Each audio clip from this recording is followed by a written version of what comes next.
there, everybody. It's Ellen Weatherford. And Christian Weatherford. And this is Just the Zoo of Us, your favorite animal review podcast, where we rate your favorite animals out of 10 in the categories of effectiveness, ingenuity, and aesthetics. We are not zoological experts, but we try our best to bring the best and most accurate information that we can. It's very brave and strong of me to be recording right now, even when my tummy hurts so bad. I do have a tummy ache. Toughest battles, strongest soldiers. I am hot and slightly sweaty. Yeah, so neither of us is having a good time right now. We're at like 1 HP. Both of us are at like critical health. We've got the doo-doo going on right now. That's where we're recording this. I'm just in a state that you might find me walking through a forest. I ate too much watermelon because I was doing the thing where I was cutting up the water. I got huge watermelon at Costco. Back up a little bit more. Hot tip that I got from previous guest on the show, Roxy Valdez. People who've listened for a while remember we did a really, really fun episode on speculative evolution together. Mm-hmm. And Roxy told me that a great way to pick a watermelon that is going to be really, really tasty is to look for webbing.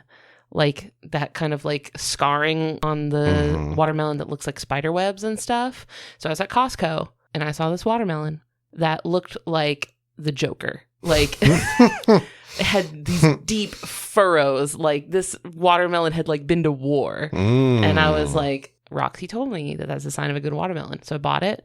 Did not think about the fact that this thing was maybe 40 pounds. No, ma'am. An absolutely massive watermelon. Cut it up. I will say, delicious. Extremely good watermelon. Thank you for the tip, Roxy. The tip worked. It was a delicious watermelon. Yeah. But also, it is more watermelon than we can comfortably fit in our fridge.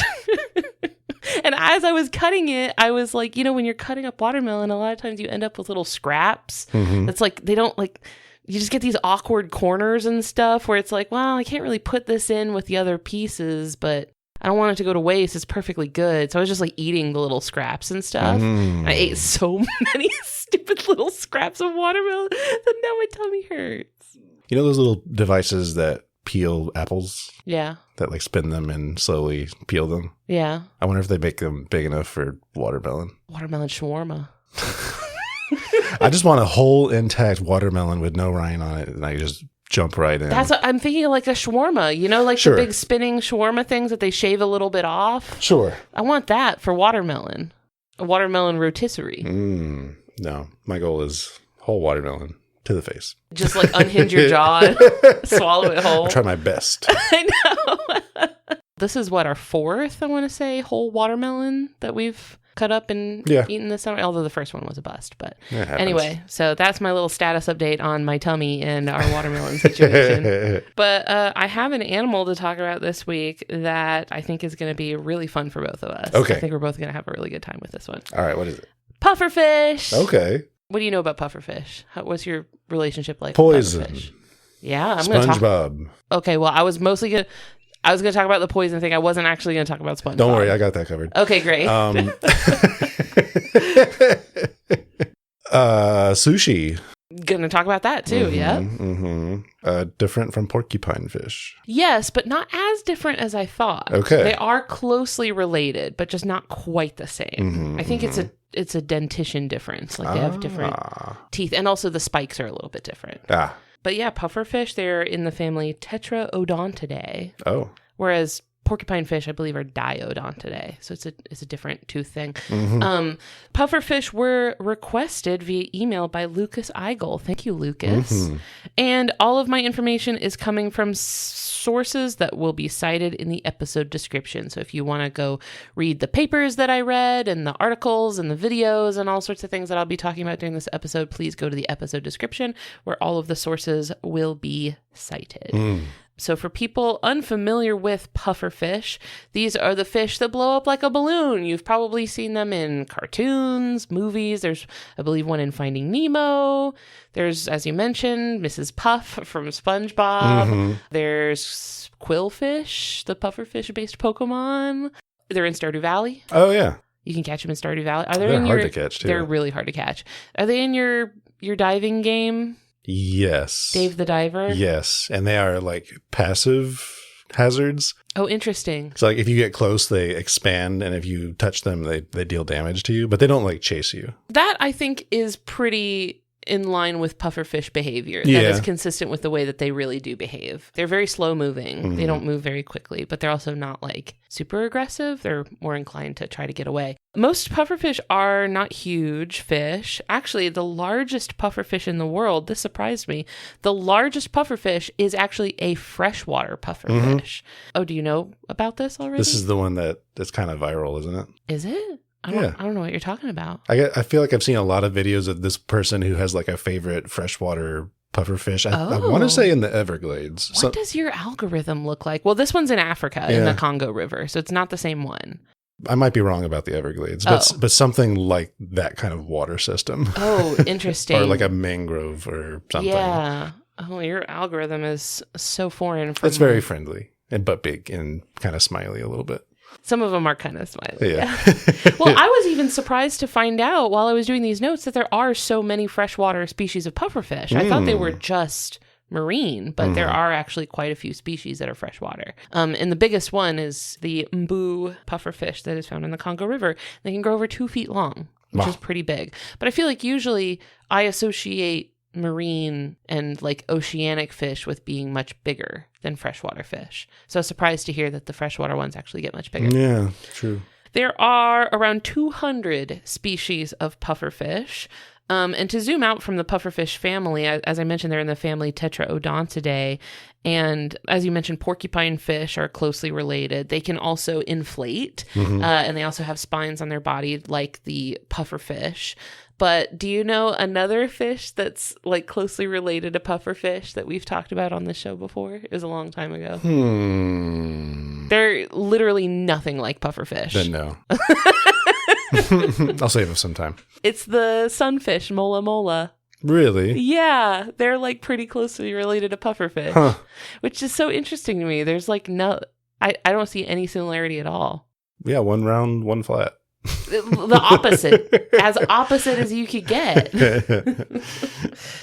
I remember mentioning that when we did our Mola Mola episode, but to be reminded of that was fun. So if this is anyone's first time listening to this podcast, the first category that we rate animals on is effectiveness. These are physical adaptations, things that are built into the animal's body that let them do a good job of the things that they're trying to do, whether that is find food or not become food themselves. And I'm giving pufferfish a 10 out of 10 for effectiveness. For avoiding predators and for not being eaten, they have plan like A, B, and C. Okay. Like they have redundancies in the system. They've got like defenses and then backup defenses and then like backup defenses. So like these things are so prepared for not getting eaten by stuff. Oh, good. Which they kind of have to be. As I mentioned earlier, they're pretty slow. They don't swim very fast. They have small fins, but they can make up for that in a variety of ways. So I feel like plan A, sort of first line of defense, is camouflage. Like they have these markings, like stripes and spots on their body that helps them blend in. And also, I did not know this, they can change their colors and patterns. Like a cuttlefish or like an octopus or something. Wow. I didn't know that. And I was so surprised by this. I found very little research on this. Like it was really difficult for me to find like papers or articles on this.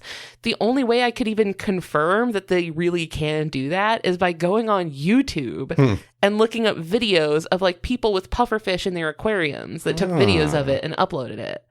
I was really surprised that there's not more like research on this. I guess it's a pufferfish. There's way more interesting stuff going on with a pufferfish. I just thought this was cool. Yeah. You can see videos of a pufferfish, like it'll be up in against like coral and rocks and stuff, and it's all spotted and it kind of blends in with the rocks, and then it swims somewhere else and the whole body pattern changes.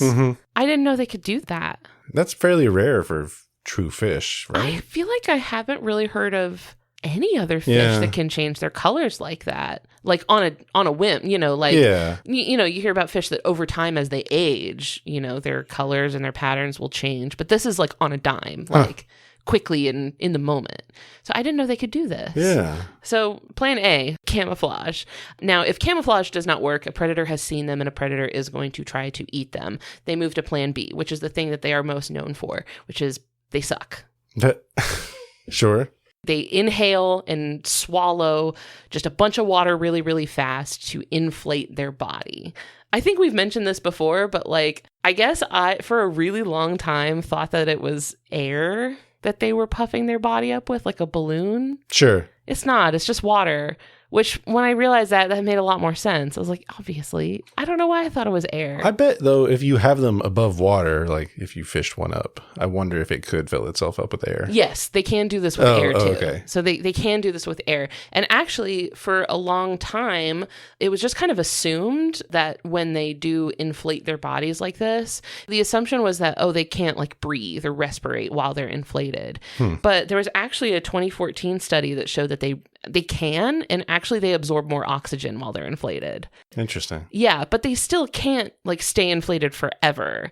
So the researchers kind of suggested that it's just like muscle fatigue. It's just hard to stay expanded like that, and they just give up eventually. Yeah. I feel like I have a memory of someone, I don't remember who, telling me that to get a pufferfish to do this is stressful for them. I don't know if it's like the act of puffing up or just the stress you have to put them under to get them to puff up, but it's probably both. Yeah. Like, it's probably both. It is both emotionally, I guess, like stressful, like the fish is panicking probably, but also it is putting a lot of strain on the muscles, and it is metabolically very expensive. It does take a lot of energy for them to do this. They can't do it for more than like 10 minutes at a time, which from the perspective of the pufferfish is like, they don't really need to stay inflated that long. They just need to stay inflated for long enough for the predator that's bothering them to like get bored and move on to go find something else. Like they just have to outlast like the attention span of the predator.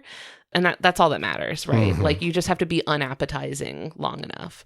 It's sort of because this is already plan B in the defense like mechanism. And like sub plan B is that when they're inflated, these little spikes in their body poke out that aren't normally poking out. So this is actually one of the differences between pufferfish and porcupine fish. So when a porcupine fish is not inflated, you can still see the quills and the spines and stuff. On a pufferfish, they look like a smooth, pretty normal looking fish, but once they inflate themselves, those spines like poof, like they all poke out, and it becomes very prickly and pointy when it did not look that way to begin with.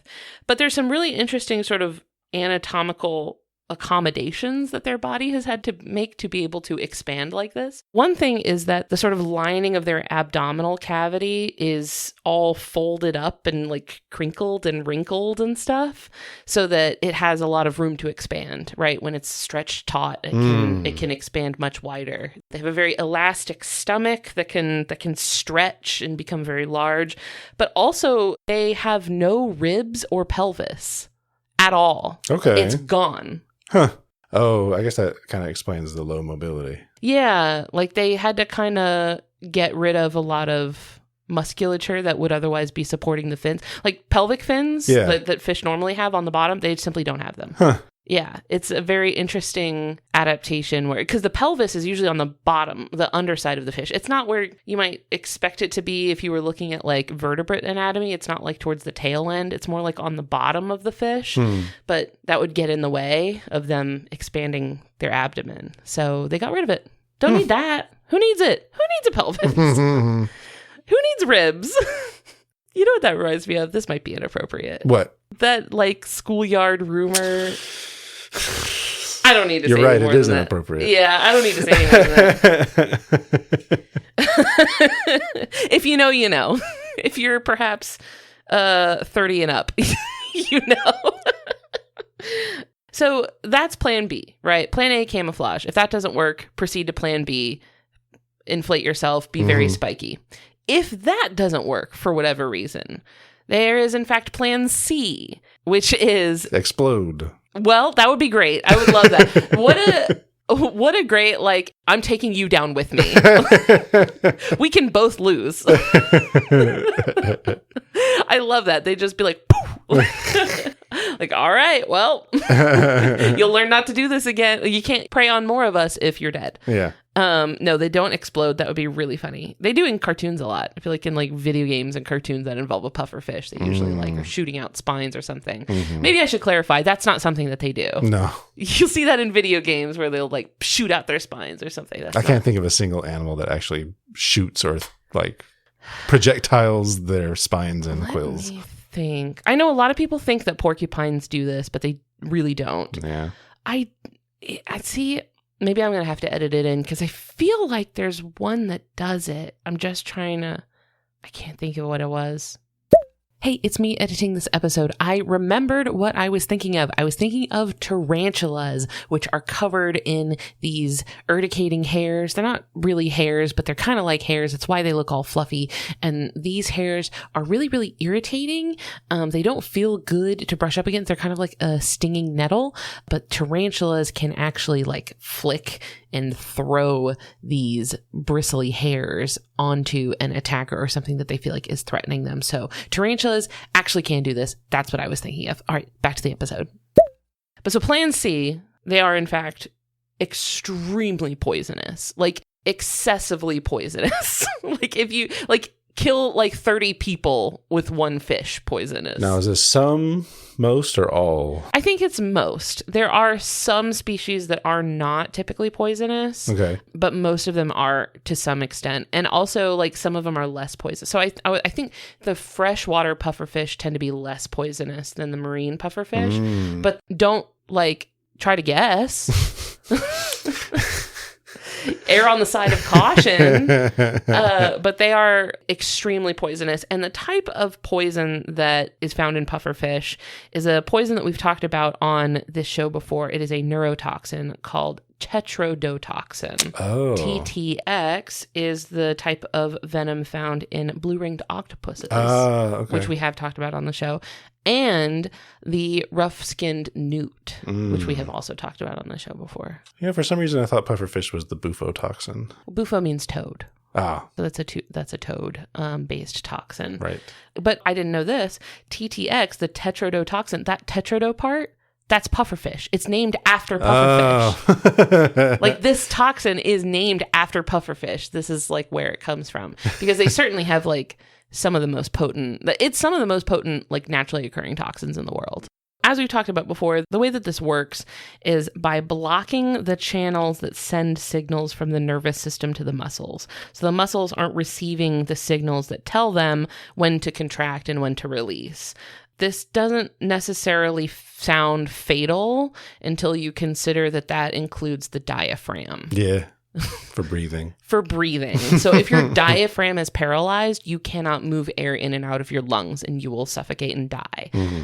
There is no antidote for TTX. It is like if you have a mild case of it, you could be fine. You could be okay. You're going to be in misery for like a day or two. But if you have like a high dosage of it or anything, even if you get to the hospital immediately, I was reading this whole paper on like what to do if someone gets pufferfish poisoning, basically, because pufferfish are by far the number one source of people getting TTX poisoning.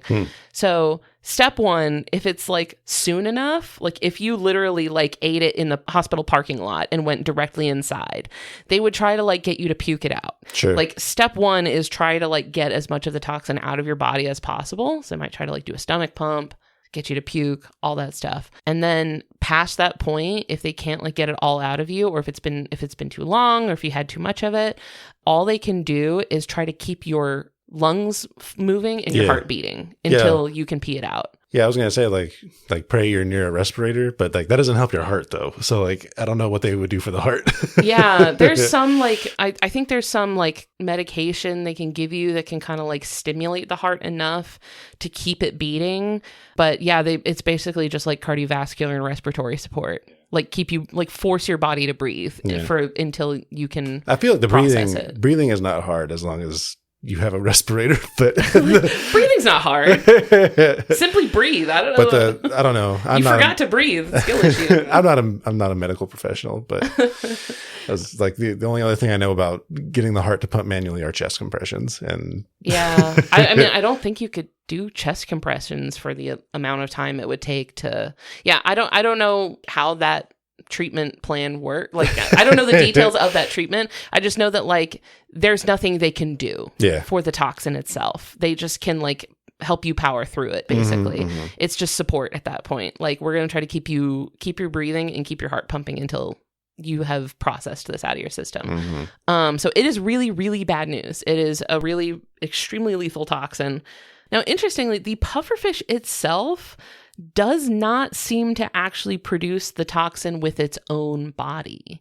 The toxin seems like it is being made by a bacteria that the pufferfish are like accumulating from their diet. They're mostly eating like echinoderms, like starfish or crustaceans, and they're accumulating it in their body from their diet in the wild. And the bacteria is producing the toxin. And actually, pufferfish toxicity is one of the first ever documented poisons in history. Wow. Like one of the absolute earliest written records we have of humans being like, hey, this thing is poisonous and will kill you.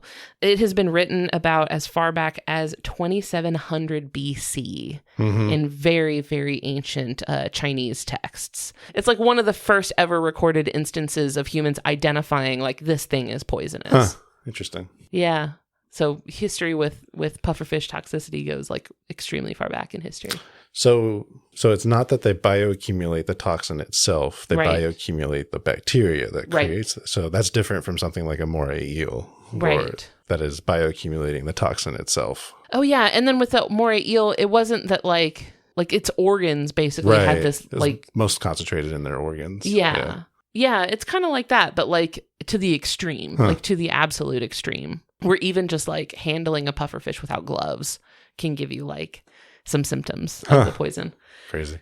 Just handling it, you could get like tingling sensations and numbness and stuff just from like handling a pufferfish. We're going to talk about the dolphin thing?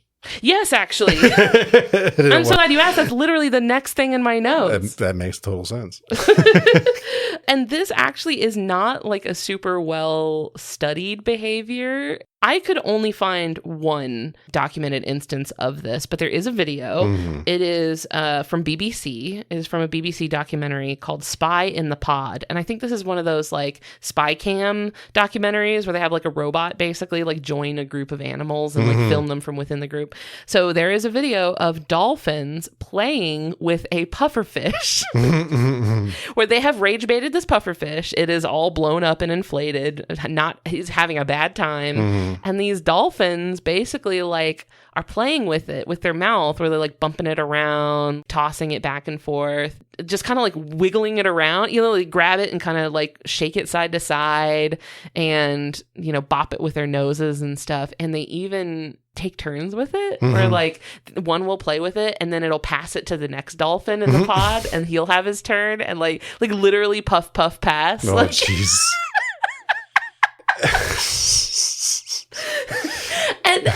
And even scientists aren't like 100% sure what's going on because this is not like a super common behavior and isn't well studied or researched. So like people don't really know for sure what's going on here. But a pretty obvious explanation is that the dolphins are kind of microdosing on TTX and that it is having some sort of narcotic effect that the dolphins are like enjoying.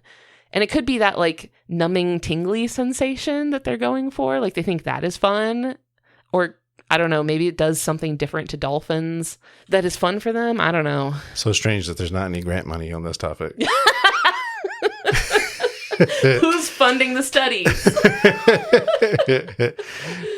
So yeah, this is kind of a mysterious behavior. Like, you know, the fact that they're like getting high off of it is an obvious one, but like it could not be that. It might be something different. And it might just be that these dolphins are playing with a pufferfish because it inflated itself. Yeah, like more so they're playing with a ball. Yeah, like, oh, it's a fun texture that they don't normally experience. Yeah. Like it could just be dolphins doing what dolphins don't need an excuse to like bully fish. They do this all the time. Enrichment. Yeah, it's enrichment. For them, at least.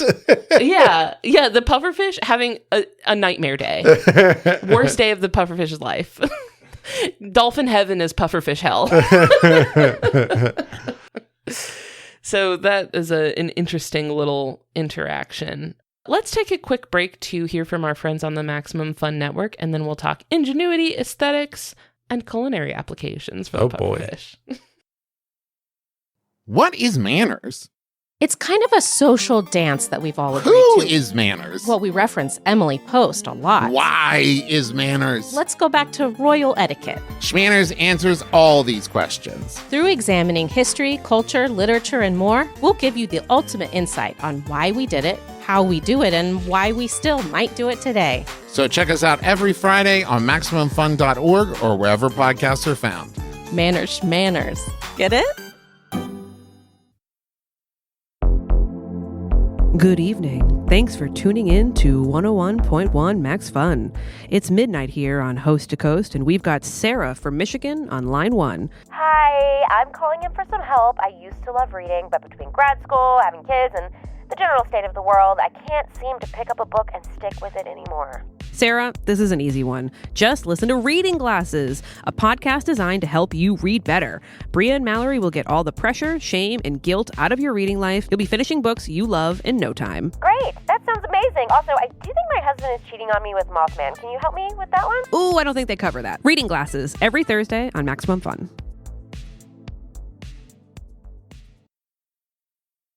The next category that we rate animals on is ingenuity. These are behaviors, things the animal is doing with their body to solve problems that they face or navigate their world or interact with each other. I'm giving pufferfish a 7 out of 10 in general. This one, I actually wasn't sure if I should put it in ingenuity or effectiveness, but I did find it interesting. It's not totally unique to pufferfish, but their eyes can move independently of each other. You ever seen this? Yeah, I mean, if you've ever looked closely at something like a chameleon, or if you look at them from head on, if you look at them from the side, it just looks like their eyes are looking around. You can't tell. But if you look at them from head on, you'll see that like one eye is looking in a completely different direction than the other eye, and they're also not moving at the same time, right? Like the left eye could be twitching all over the place and the right eye is staying totally still. Pufferfish can do this.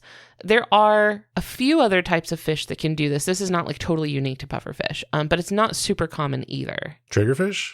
I think triggerfish can, because triggerfish, I believe, are also in the same order as pufferfish. They're like not too far removed from pufferfish. Yes, I think triggerfish can also do this. So yeah, they have those kind of like independently rotating eyes. And I think this just helps them to see their surroundings better, like see if there's a predator coming up from behind them or something. In chameleons, that's more of like a hunting behavior, I think. Like in chameleons, it helps them like lock on to prey and get this really, really good like depth perception and precision while also being able to like look around and keep an eye out. So I can't take full credit for this comparison. I did see this mentioned on Wikipedia, but we're a pro Wikipedia household. We love Wikipedia in this house. I did see the comparison made to chameleons, and it fits in so many surprising ways. Oh, yeah. In that independently moving eyes, they can change their color. They're very slow moving, right? They're not like apex predators, but they're kind of like in the middle. You know what I mean? Like it was interesting. The more I thought about it, the more like similarities with chameleons. Two animals that have nothing to do with each other. They live in like opposite environments, you know, like so far removed from each other in the animal tree. And yet you see like some really surprising similarities between pufferfish and chameleons. I really was not expecting to see so much convergence with them. Yeah. It's like they're filling a similar niche just in very different environments. Yeah. It's like in environments that don't seem like they would have the same niches to fill, but like they seem to be doing it. And the only other thing I wanted to talk about for ingenuity, I saw a lot of different, as I mentioned, there's like 200 species of pufferfish. So like they're all going to have different approaches to life and stuff. And some of them had some very interesting mating and courtship behaviors. One of them was actually, I believe it's like the pufferfish that is most commonly served in Japan, like as sushi, will like beach themselves. Oh. They'll like fully like throw themselves onto land and like lay their eggs there. Oh. Right? That's weird. So strange. But like mosquitoes do it, now me. Yeah. But like reversed. Yeah. Or they saw like sea turtles doing it. Yeah. And they're like, maybe you're onto something. I got to see what this is about. Yeah. And I'm like, you don't have to do this. No part of your life cycle needs to be on land. You don't have to do this. But yeah, I guess they go on land. Did you happen to come across the thing? I think this is pufferfish, where underwater they will build like a big circular thing in the sand. That's the next thing. Oh, okay. That's the next thing I was going to talk about. This is the white-spotted pufferfish, which is a species found off the coast of Japan. And this is totally unique. To knowledge, only this species does this. And not only no other pufferfish, but like not really any other fish does this. They make these circular nests in the sand that are 7 feet wide. This fish is 4 inches long. Tiny, tiny little fish that makes this enormous circular nest in the sand.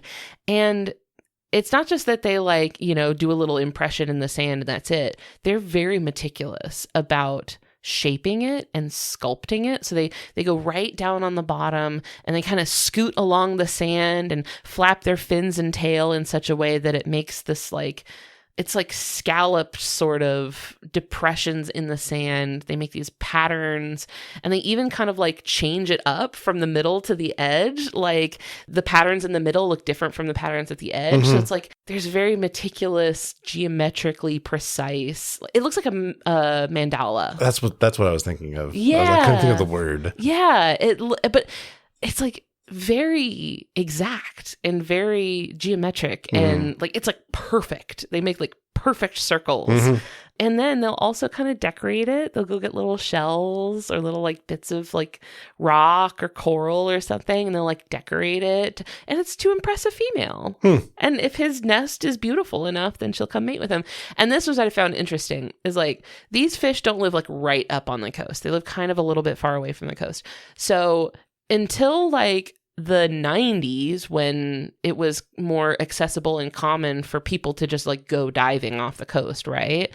They're far enough down that you couldn't really see them from the surface. So it wasn't until like the 90s that people started even seeing these. But the fish had not been discovered yet. So nobody knew what was making these beautiful, elaborate pieces of art on the seafloor. It's very similar to like crop circles. It is exactly crop circles. But like there was no explanation for it. Like divers would just find them and then and also pufferfish don't reuse the same nest. Like once they've done it, used it once, they're done with it. They leave it. So then it would just be gone. Like nothing's maintaining it. Nothing's like checking up on it. It's just there and then it's gone, and then another one would pop up somewhere else. And divers would just find these and have no idea what was making it, what it was for. Can you imagine just like diving and seeing this like alien looking artwork on the seafloor? Probably be pretty spooky, I would think. So spooky. I would be so spooked. It has such like this cryptid sort of energy too of like, oh, something's out there in the ocean making these doodles in the sand. I feel like this energy was just the basis of Subnautica. They were like, what if strange and mysterious while you're diving? Yeah. And it worked. Yeah. So that species wasn't like discovered and formally described until 2014. Wow. So for like decades, divers were like, I don't know what's going on down there. Aliens. See, if I was a diver and I came across something like that I had like straight up no explanation for, I'd be like, none of my business. I don't belong here. That's not for me. Human eyes were simply never meant to see that. It's not about me. It's not for me. I'm not the target audience. I'm listening and learning. So that's all I really wanted to say about pufferfish ingenuity. I've seen some in tanks. I can't say they seem to me to be the brightest fish in the world, but you know what? They're interesting little guys. The final category that we rate animals on is aesthetics. I'm giving them a 10 out of 10. I think they're the cutest little dudes. Uninflated, I'm giving them a 10 out of 10. Every single one is adorable. They're all cute. There's like the one that I really, really like. It's a really popular aquarium fish. It's called the saddled pufferfish. They actually kind of look a little bit like a triggerfish, I think. They're really cute. It's the one that Netflix documentary Puff about the baby pufferfish. It's the one that documentary was about. Finley watched it a few times. I don't remember. It was really cute. Yeah, there are lots of different colorations. A lot of them have really interesting like stripes and spots and pretty patterns. They can change them. I think that's really cool. There are even mimics of pufferfish. So like the one that I mentioned, actually, the saddled pufferfish, there is an exact mimic of it. It's called the black saddle filefish. Oh. Yeah, that is not poisonous, but has evolved to mimic the pufferfish, the very poisonous pufferfish. It's like mushrooms. Like mushrooms? Like how mushrooms can look very similar, but only one of them is extremely poisonous. Oh, this is really common. This is a whole like type of mimicry. I think, is it Muellerian mimicry or is it Batesian mimicry? Oh. It's one of those types of mimicry where, you know, if something is very, very poisonous and is giving a very strong signal that is poisonous that effectively deters predators, then something else that's not poisonous is going to start looking like you. It's a very, very common type of mimicry.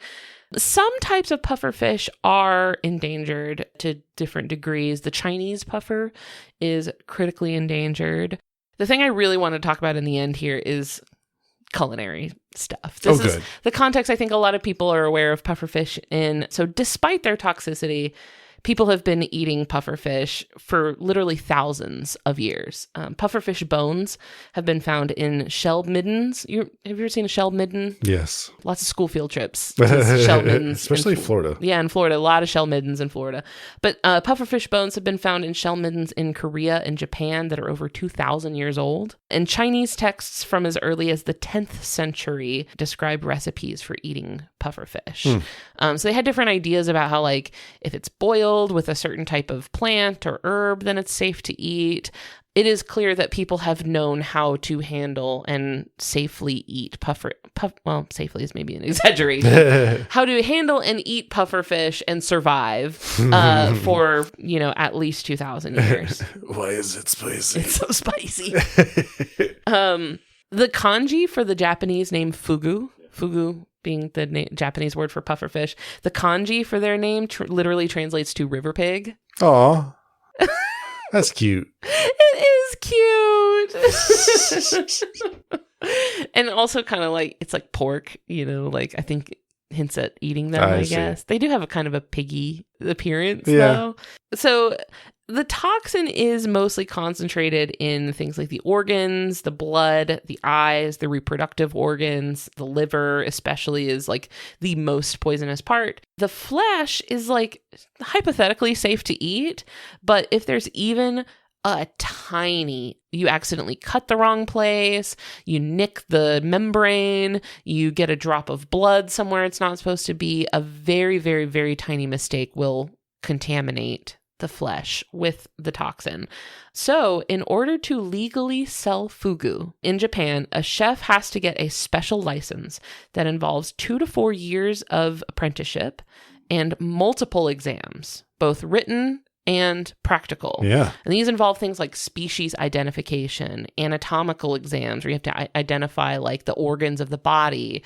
This is a grueling process. The majority of people who attempt it never succeed. So it's a very, very competitive and very difficult process to become licensed to sell fugu.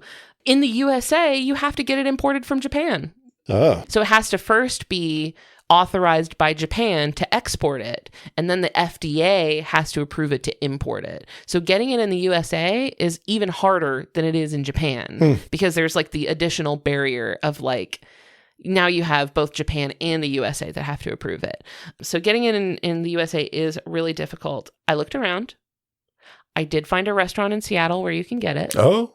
I only found one, to my knowledge. It's called Shiki Restaurant. Okay. And they do serve fugu, if you ever wanted to try it. I'm guessing like as a sashimi, perhaps? Yes. Okay. So the most common way that fugu is served is as a sashimi, where it is served raw, very, very thinly sliced, and then like sort of fanned out on a plate. And it's called a chrysanthemum like design, where the layers are kind of like in concentric rings that make it look like the petals of a chrysanthemum. So that is usually the way that fugu is served. That's how you can usually get it. But many people are poisoned by eating pufferfish each year. Japan alone reports about 50 cases annually of pufferfish poisoning. That's only in Japan. So, I mean, people are eating pufferfish outside of Japan, but Japan itself is reporting about 50 cases a year. So what happens to these trained and certified chefs if they poison someone?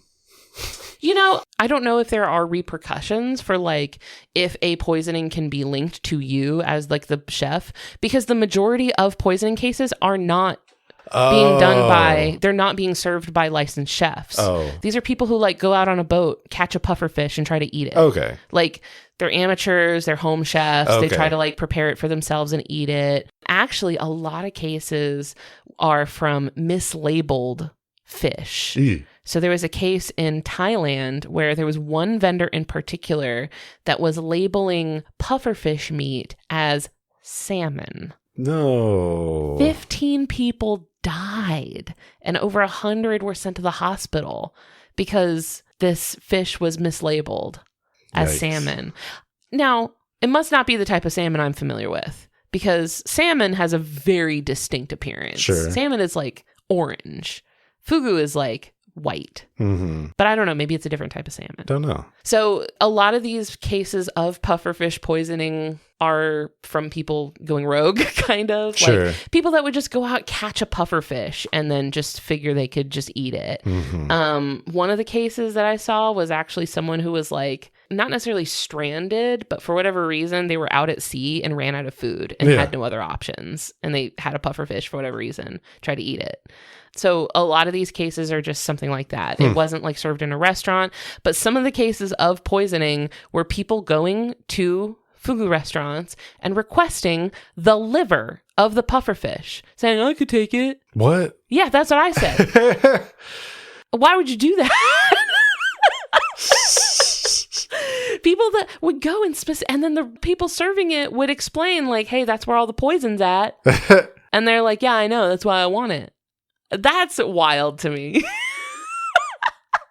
What leads them to say yes to this? I don't know. I was kind of like trying to look around. I was like, why risk it? You know what I mean? Like there's other fish that aren't poisonous that you could eat. Why eat this? Like, is it super delicious? And a lot of people that try it say, no, it's not super delicious. It is pretty bland in flavor. It's fine. It's whatever. You could get way tastier fish. Some people love it. They say it's great. They say it has a very delicate flavor. Some people specifically say that they like the tingly feeling that you get if there's like a little bit of poison in it. They're like, I like the tingle. Like Pop Rocks. Like Pop Rocks. Which like is unthinkable to me, but I'm also the type of person who does not like spicy or even sour food. So I don't like food to hurt. So that's like on me, I think. But it's a whole other level, I feel like. Because I feel like with like normal spicy food, the worst that will happen is that, you know, I have upset stomach, bathroom problems, or my brain can't tell the difference between like a single jalapeno and I'm actively dying of pufferfish poisoning. My brain can't tell the difference. You could have both. That's true. You could have both. But some people just really enjoy the tingle, the sensation of being a little bit poisoned. Some people like the thrill of like, hey, this could kill me. I like eating something that might kill me. Some people are thrill seekers. I guess it is sort of a special occasion, you know, cultural dish. Like I mentioned, people have been eating pufferfish in all parts of the world. There's even, you know, people in Africa that eat, like I've mentioned, like freshwater pufferfish.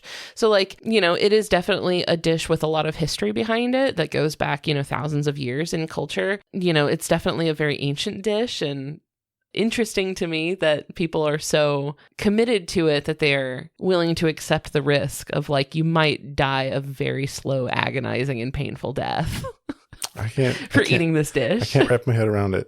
I can't think of a single food that I would take that kind of risk on. Yeah, I absolutely wouldn't, but I'm a little bit risk averse, but that's just me.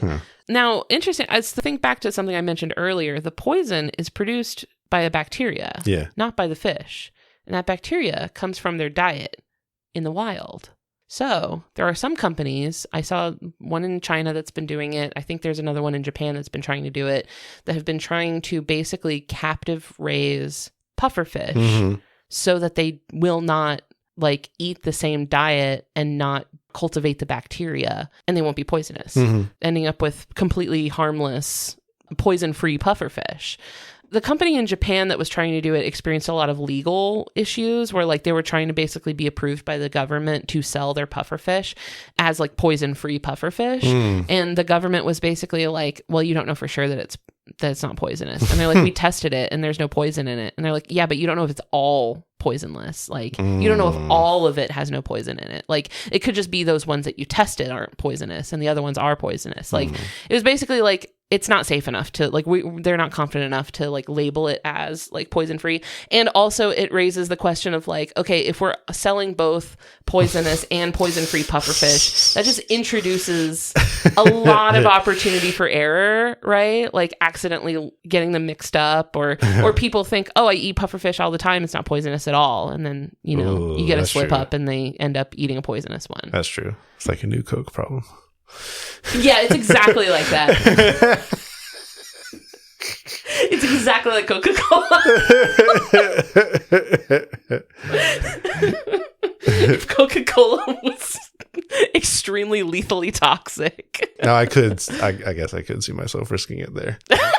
Would you risk it for Coke Zero? I do enjoy a good Coke Zero. If every time you drank a Coke Zero there was like a 1% chance it would kill you, would you still drink it? I don't know. And there was also this sort of conversation around a lot of people saying, well, if the pufferfish isn't poisonous, there's no point in eating it. A lot of people are like, well, if it's not poisonous, I don't want it. Good Lord. Like, okay.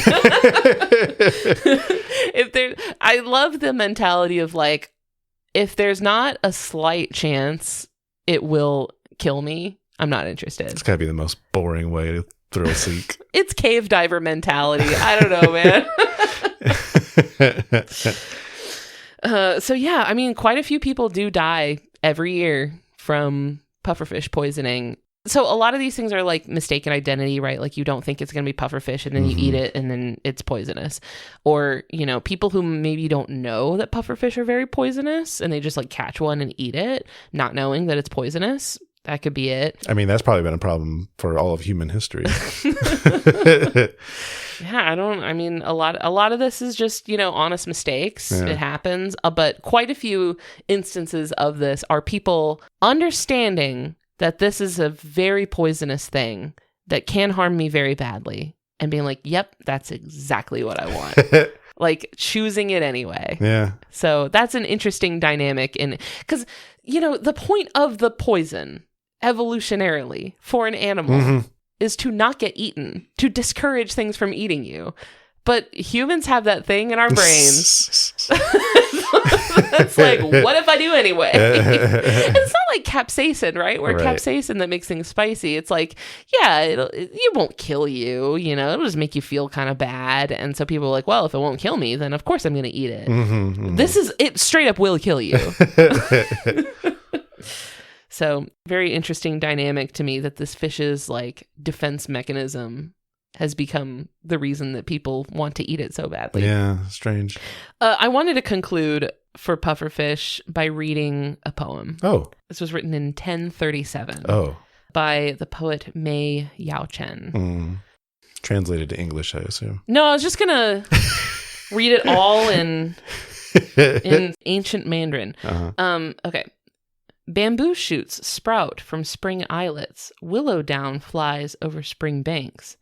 This is the time for pufferfish. I should mention here, pufferfish is a wintertime fish. It's a fish that is eaten in winter. Their price exceeds other fish and shrimp. Its form is already grotesque. Its venom unsurpassed. A bristling belly like a huge boar. Enraged eyes like the frog of Wu. Cooking it, if you miss the way, it will become the sword moya entering your throat. If you would thus lose your body, what need is there to sate your teeth? When I questioned the Southerners, biased to defend it, they boast about it again and again. They all said that its exquisite flavor has no limits. Who said that people who died from it are as copious as hemp? My words could not get them to bend. Sighing in vain, I reflected upon myself. When Tuiji came to Chaoyang, he initially recoiled at eating snakes. When Ziho stayed in Liuzhou, he willingly ate toads. These two creatures are both abominable. Yet there is no mishap to life. This flavor of the pufferfish has no compare, but within it lurked disasters without bound. In supreme beauty, malice is also matched. Such words are truly praiseworthy. Wow. So, lots going on in this poem. He died. Eventually. Yeah, I called him to get his... He wrote this mid-toxic attack. Well, I found this poem in a paper I was reading about the history of Chinese writings about pufferfish. And the author of the paper explained that there's a lot of veiled sort of political commentary going on here that is lost on me as a reader, not knowing anything about the political history of Song Dynasty China. A lot of this is little digs, little passive-aggressive digs at people. But the gist of it, basically, I find really interesting that he's basically can you believe what these people eat? Can you believe? He's like, I tried to tell them this is crazy and they won't listen to me. This is the equivalent of someone's Reddit rage post being immortalized. This is the grilled cheese rant. I just thought it was an interesting poem to end on. I thought that was really nice. I think so.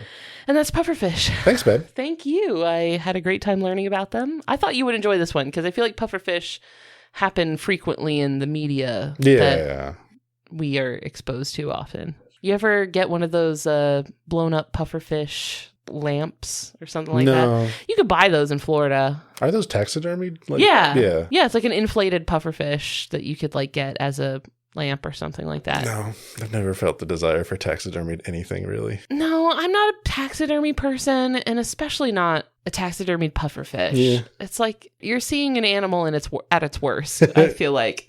Can you imagine if you got the way that your body was preserved for all of eternity was you having your absolute most vile crash out? It's just you at rock bottom. That's the way you're preserved forever. So thank you, Christian, for spending this time with us. And thank you, dear listener, for hanging out with us. I had a lovely time, and I hope that you did too. If you liked what you heard today, I would love it if you left behind some nice words for us in a review on your podcast app of choice. Like something. Sorry, I can't see the rest of it because I'm on my phone and I can't see the entire name on Apple Podcasts. But this person writes, undeniably best podcast ever. I haven't quite been listening from the start, but over the past 3 to 4 years, I've listened to every episode at least a solid 4 times. Jeez. All right. I absolutely love the Ellen Christian dynamic. Slay Bestie. That was my own editorialization. This person did not include Slay Bestie in their review. Definitely recommend #1 podcast for sure. And I've listened to my share. Love the podcast. Aww. So thank you. If you want to come hang out with us online, we're on Facebook, Instagram, Discord, Blue Sky. Links to everything will be in the episode description. We'd like to thank Maximum Fun for having us on their network alongside their other fantastic shows. If you want to go learn more about the network and how you can be a part of supporting our show, plus get access to our monthly bonus episodes like the one we just put out last week, head over to MaximumFun.org. And finally, we'd like to thank Louis Zong for our lovely theme music. I'm also a fan of the Ellen and Christian dynamic. Who's your favorite? Ellen. That's not true. Oh, you guys are a couple? Which one is the Ellen and which one is the Christian? I love you. I love you. Thanks, guys. Bye. Bye.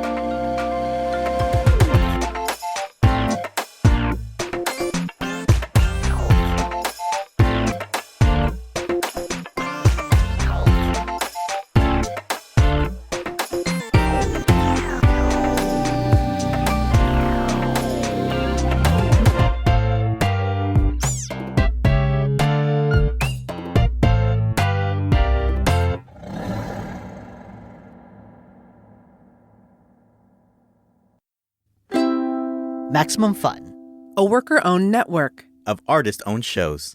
Supported directly by you.